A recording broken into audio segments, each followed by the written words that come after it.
Hi, I'm Chef Tammy Brawley from the Green Kitchen. Today on Heart of the Home, I'm going to show you guys how to make a delicious soup using some fresh spinach, which is certainly available from your farmers markets. And we do know that some farmers actually will use greenhouses to give you an even earlier season of fresh spinach. Fresh spinach is extremely healthy, high in iron and vitamin C. Great way to put dark leafy vegetables into your diet. We're going to start out with some hot oil here, and we're going to add about 2 cups or so of chopped diced onions. You want to go ahead and get that moving pretty quickly. You don't want them to brown if possible, but if they do, it's just a little extra flavor, so don't stress about that. They'll take a few minutes to soften. Now I had my heat fairly high, so they softened a little quicker than I was expecting, and that's totally fine. We're going to come back and we're going to add some fresh chopped garlic. And then we're going to add our spices here. We have allspice, we have cumin, we have coriander, and we have nutmeg, and we have salt. We're going to go ahead and add that to our recipe. Oh, this smells so nice and warm. I love these spices together. And now we're going to go ahead and add our chickpeas. You know, chickpeas and garbanzo beans, they're the same thing, okay? So we're going to go ahead and add 2 cans of our chickpeas.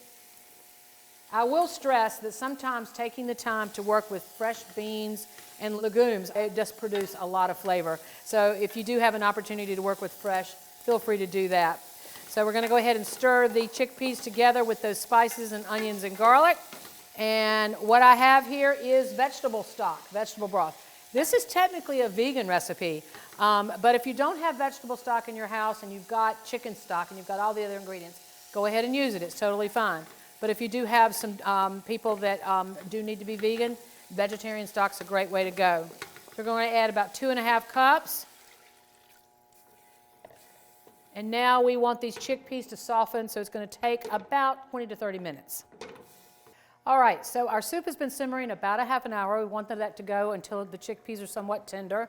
I will say that if it does go a little bit longer, you will end up using all of that broth. So you may want to add a little bit more depending on how much broth that you like in your soup.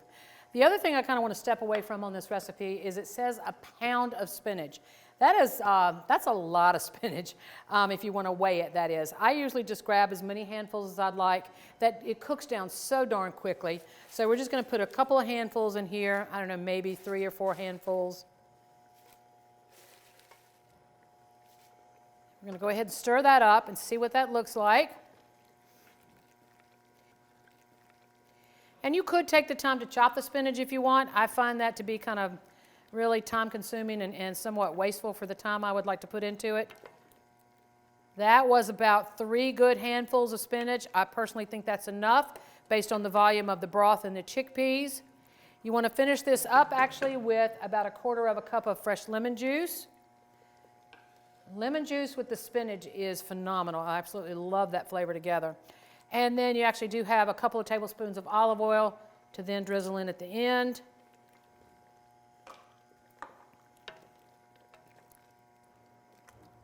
Delicious soup with those nice warm spices we added.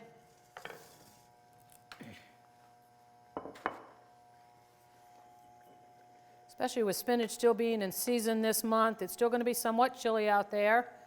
Not quite ready for those warm months yet. And it's an extremely healthy soup in the fact that we're using that dark green, beautiful spinach. And vegan, it can be vegan, excuse me, if you decide to use vegetable broth. And then we want to serve that actually with some nice crusty bread. All right. And there you have it, spinach chickpea soup. I'm Chef Tammy Brawley from the Green Kitchen. Join us next time on Heart of the Home. Recipes from the Heart of the Home can be found on the Virginia Farm Bureau website at vafb.com/recipes, as well as on Chef Tammy Brawley's website at greenkitchenrichmond.com.